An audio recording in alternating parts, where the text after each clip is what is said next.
శ్రీకృష్ణ పరబ్రహ్మణే నమః. ఈరోజు భాగవతంలో మనం కృష్ణలీలలతో పాటుగా తృణావర్తోపాఖ్యానం గురించి తెలుసుకుందాం. కృష్ణుని చేష్టితములు వెనకాతల ఒక గొప్ప మర్మం దాగి ఉంటుంది. దానిని ఎవరు అర్థం చేసుకోగలరో వాళ్ళకి జీవితంలో ఒక పరిష్కారం లభిస్తుంది. ఒక ఉత్తమమైన దిశానిర్దేశం జరుగుతుంది. అటువైపుగా ప్రయాణించడం చేత వారు మనుష్య జీవితంలో చేరుకోవలసిన గమ్యాన్ని చేరుకుంటారు. మొత్తం మనుష్య జాతిని పట్టి పీడించే సమస్యలని మనం ధర్మశాస్త్రపరంగా అర్థం చేసుకోవడం చాలా కష్టం. ఒక్కొక్క దాని మీద పెద్ద పెద్ద ప్రకరణలు ఉంటాయి. భాగవతంలోని దశమస్కందం మనకు చాలా తేలికగా దిశానిర్దేశం చేస్తూ ఉంటుంది. చేసి జీవితంలో మనం ఎక్కడ ఎలా ప్రవర్తించాలి అనే దానికి ఒక అందమైన పరిష్కారాన్ని సూచిస్తూ ఉంటుంది. దానిని అందుకునే ప్రయత్నం చేయాలి. దానిని అందుకోలేకపోతే అది కేవలం కథగా మిగిలిపోతుంది. కథాశ్రవణం చేత కూడా భాగవతం మనిషిని ఉద్ధరిస్తుంది.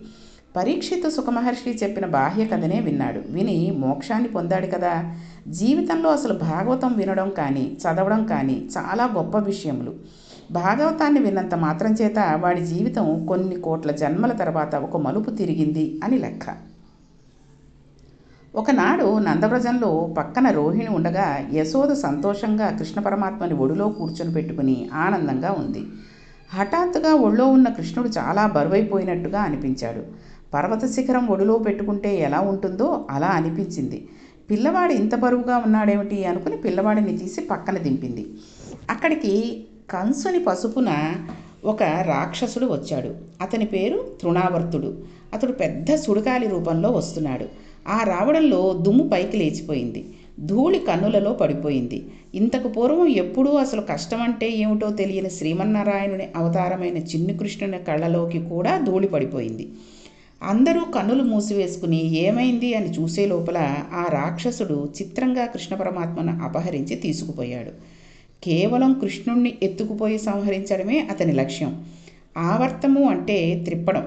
గిరగిరా తిప్పుతూ కృష్ణుణ్ణి ఆకాశంలోకి తీసుకువెళ్ళిపోయాడు. ఆకాశంలోకి తీసుకువెళ్ళిపోయి ఆ పిల్లవాడిని చంపి కింద పడేయాలని అతని ఉద్దేశం. సుడిగాలి గుండ్రంగా తిరుగుతూ ముందుకు నడుస్తుంది. గుండ్రంగా తిరుగుతూ కృష్ణుణ్ణి తనతో పాటు పైకెత్తుకుని వెళ్ళిపోయింది. యశోద చూసింది. పక్కన కృష్ణుడు లేడు. ఆమె చాలా కంగారు పడిపోయింది. చిన్న కృష్ణుణ్ణి ఇక్కడే పెట్టాను. ఆ పిల్లవాడు ఇక్కడ ఆడుకుంటున్నాడు. ఎక్కడి నుంచో ఈ సుడిగాలి వచ్చింది. పిల్లవాడిని ఎక్కడికో కొట్టుకుపోయింది అంటూ దూడ కనపడకపోతే ఆవు బాధపడుతూ ఏ రకంగా అరుస్తుందో అలా పిల్లవాడు కనపడలేదనే శోకంతో యశోద నేల మీద పడిపోయి మట్టిలో పొల్లాడుతూ గుండెలు పాదుకుంటూ ఏడుస్తోంది. పిల్లవాడు కనపడకపోతే తల్లి పొందే ఆవేదన అంతా ఇంతా కాదు. తల్లి లాంటి వ్యక్తి అసలు జీవితంలో ఉండదు. సమస్త దేవతా స్వరూపంలో కలిపితేనే తల్లి అవుతుంది. అమ్మ రాశీభూతమైన ప్రేమ. అమ్మ పాదాలకి నమస్కరిస్తే అది 33 కోట్ల మంది దేవతలకు అందిపోతుంది. తాను మరణించే సమయంలో కూడా తన కడుపున పుట్టిన బిడ్డలు దీర్ఘాయుష్మంతులై ఉండాలని కోరుకునేది ఈ ప్రపంచంలో అమ్మ ఒక్కర్తే. అమ్మ గొప్పతనం ఏమిటో అమ్మలేని వాడికి బాగా తెలుస్తుంది. అమ్మ ఉన్నవాడు అదృష్టవంతుడు. అమ్మను పూజించడం నేర్చుకోవాలి. అంతేగాని సినిమాల్లోనూ వాటిల్లోనూ వస్తున్నాయి కదా, అమ్మని పేరు పెట్టి పిలవడం, ఏమే వసై అంటూ ఉండడం, మీ ఆయన ఏం చేస్తున్నాడు అంటూ అడగడం లాంటివి ఈ సినిమాల్లో రచయితలు రాస్తూ ఉంటారు. కానీ అలాంటివి మనం నిజ జీవితంలో వాళ్ళు అసలు రాయనూకూడదు. మనం వాటిని చూసి నేర్చుకోనూకూడదు. కాబట్టి నిజ జీవితంలో తల్లిని తండ్రిని పూజించడం కంటే ఉత్తమం ఇంకొకటి ఏమీ లేదు. రాక్షసుడు చిన్ని కృష్ణుని ఎత్తుకు తీసుకుని వెళ్ళిపోతున్నాడు. అలా ఎత్తుకు వెళ్ళిపోతున్నప్పుడు పిల్లలకి భయం వేసినట్లయితే వాళ్ళు కంఠమును గట్టిగా పట్టుకుంటారు. వాళ్ళు కళ్ళు మూసేసుకుని వాళ్ళకి ఎంత భయం వేస్తే అంత గట్టిగా ఎత్తుకున్న వాళ్ళ కంఠం పట్టేసుకుంటారు. రాక్షసుడు కృష్ణుడిని పైకి తీసుకువెళ్ళిపోతుంటే కృష్ణుడు తన చిన్న చిన్న చేతులతో రాక్షసుడి కంఠాన్ని గట్టిగా పట్టేసుకుని కళ్ళు మూసేసుకున్నాడు. ఎవ్వరూ చేయలేని పనిని తాను చేస్తున్నాను కదా అని రాక్షసుడు సంతోషిస్తున్నాడు. ఏంటి? కృష్ణుడిని చంపడం. కృష్ణుడు నెమ్మదిగా బరువు పెరిగిపోవడం ప్రారంభించాడు. ఈ బరువుకి వాడు కింద పడిపోవడం మొదలుపెట్టాడు. ఇంత బరువుగా ఉన్నావేమిటి, వదులు వదులు అని అరవడం ప్రారంభించాడు. పట్టుకుంటే వదలడం పరమాత్మకు ఉండదు. అది మంచికైనా చెడుకైనా. ఆనాడు బాణం పెట్టి కొడితే త్రిపురములు ఎలా పడిపోయాయో గట్టిగా కంఠమును కృష్ణ పరమాత్మ కౌగిలించుకుంటే పైనుంచి తృణావర్తుడు అలా కింద పడిపోతున్నాడు. పెద్ద రాళ్ళకుప్ప మీద పడిపోయాడు. అలా పడిపోవడం వలన రాక్షసుని శరీరం ముక్కముక్కలైపోయింది. కృష్ణుడు అలా పడిపోయిన రాక్షసుని శరీరం మీద పడుకుని మరల ఏమీ తెలియని వాడిలా చక్కగా ఆడుకుంటూ అమ్మ కోసం చూస్తున్న వాడిలా దొంగ ఏడుపు ఏడుస్తూ పాకుతున్నాడు. తల్లి చూడనే చూసింది. ఏమీ తెలియనివాడు, భక్తుడైనవాడు, పరమాత్మను నమ్ముకున్నవాడికి ప్రమాదం ముంచుకు వచ్చేస్తే ఈశ్వరుడు ఏదో ఒక రూపంలో వచ్చి తన భక్తుడిని తాను రక్షించుకుంటాడు. లోపల ఎన్నో పాపములు చేసి బయట అతడు 50 మందిని రక్షణగా పెట్టుకున్న ఇంత రక్షణలోంచి వానిని చంపడం ఈశ్వరుడికి తెలుసు. పాపములు చేసినవాడు ఎన్ని రక్షణాలు పెట్టుకున్నా వెళ్ళిపోతూ ఉంటాడు. ఏ రక్షణ లేకపోయినా ఈశ్వరుని నమ్ముకున్నవాడు ఈశ్వరుడు రక్షణ చేస్తాడు కాబట్టి బతికేస్తూనే ఉంటాడు. చూడండి, రావణాసురుడు ఏమైంది? కొన్ని వందల గదుల తర్వాత కొంతమందిని, ఎంతోమందిని తనకి కాపలా పెట్టుకుని పడుకున్నాడు. రాముడి చేతిలో హతమవ్వలేదండి.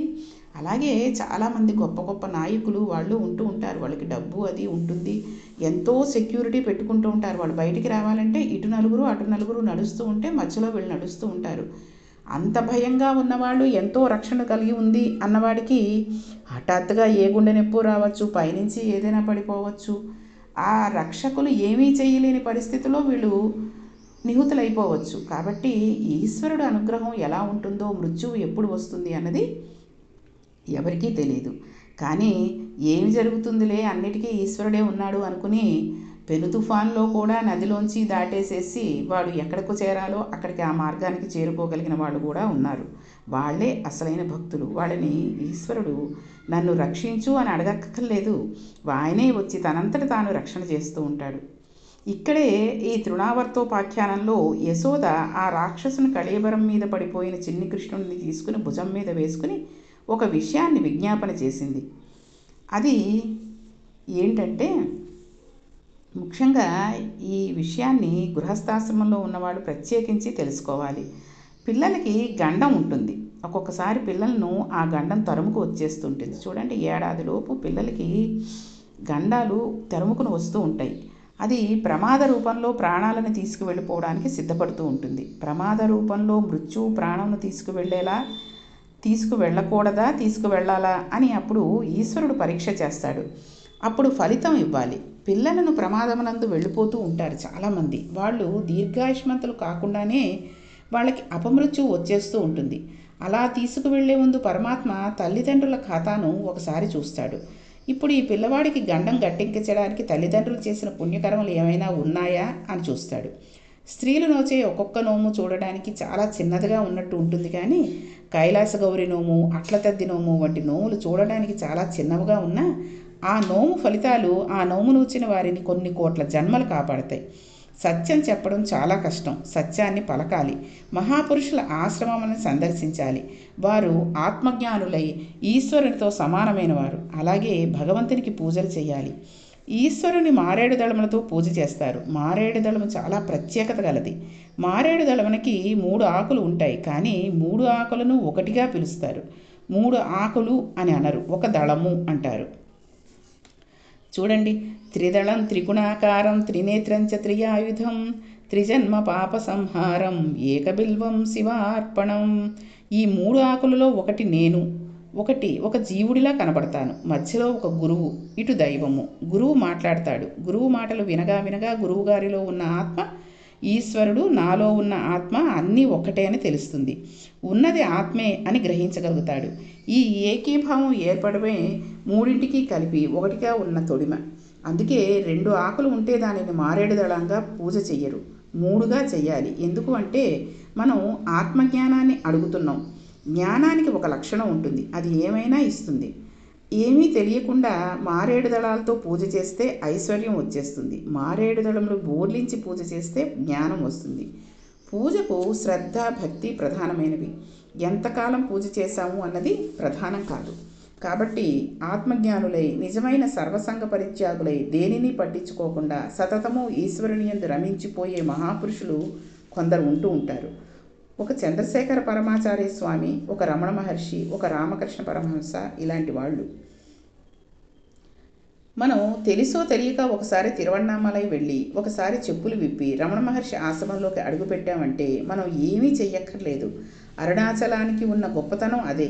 వాడికి కొన్ని జన్మల నుండి వెంట వస్తున్న పాపం నశించిపోతుంది. అసలు అరుణాచలమే అగ్నిలింగం. మహాశివరాత్రి నాడు ఏర్పడిన జ్యోతిస్తంభం ఐదే. ఒకసారి ఆ ఆశ్రమంలో కాలు పెడితే చాలు వాని జన్మ ధన్యమైపోయినట్లే.